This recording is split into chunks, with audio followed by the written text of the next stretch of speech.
तर आणखीन एक महत्त्वाची बातमी, उद्धव ठाकरे आणि मिलिंद नार्वेकर यांची भेट झाली आणि नार्वेकर आणि लाड यांच्यामध्ये चर्चा देखील झालेली आहे।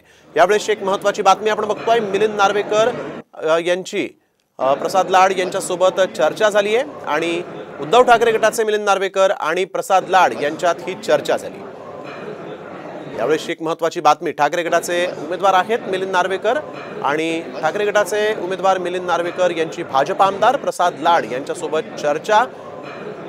मिलिंद नार्वेकर हे सर्वपक्षीय उमेदवार आहेत असंच प्रताप सरनाईक यांनी म्हटलं होतं आणि त्यानंतर मिलिंद नार्वेकर आणि प्रसाद लाड यांच्यासोबत आपण बघतोय त्यांची चर्चेची ही दृश्य समोर आलेली आहेत।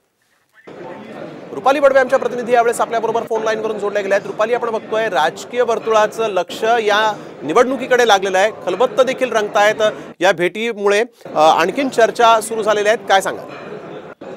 विधान परिषदेच्या निवडणुकीमध्ये उद्धव ठाकरे शिवसेना गटाकडून मिलिंद नार्वेकर खरं तर हे उमेदवार आहेत, मात्र सकाळपासूनच मिलिंद नार्वेकर इतर पक्षाच्या नेत्यांसोबत आपल्याला पाहायला मिळत आहेत। कधी ते भाजपच्या आमदारांसोबत असतात, कधी ते शिंदे गटाच्या आमदारांसोबत असतात।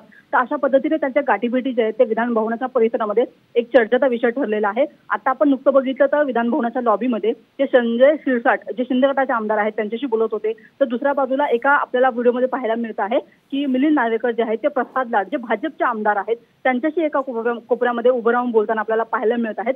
तर ही सगळी जी गाठीभेटी आहेत किंवा ज्या गुप्त बैठका चालू आहेत ते या अनुषंगाने आता पुन्हा एकदा सगळ्यांना खरं तर उत्सुकता लागलेली आहे की नेमकं विधान परिषदेच्या या ज्या 11 जागांसाठी जे 12 उमेदवार रिंगणामध्ये आहेत त्याच्यामध्ये मग नेमका आता गेम कुणाचा होणार आहे, कोण घोडेबाजार करत आहे किंवा कोण सेटिंग लावत आहे। तर अशा अनुषंगाने सगळ्या या गाठीभेटी सुरू आहेत आणि त्याच्या चर्चा देखील सुरू झालेल्या आहेत। खरं तर आता थोड्याच वेळामध्ये मतदानाची सगळी प्रक्रिया पार देखील पडेल व त्याच्यानंतर मतमोजणीमध्ये खरं तर आपल्याला पाहायला मिळेल कुणाच्या बाजूने हा निकाल गेलेला आहे आणि त्याच्यामुळे त्याच्या आधी खरं तर ह्या चर्चेनं उधाण आल्याचं आपल्याला पाहायला मिळत आहे। धन्यवाद रुपाली, आपण दिलेल्या सविस्तर माहितीसाठी।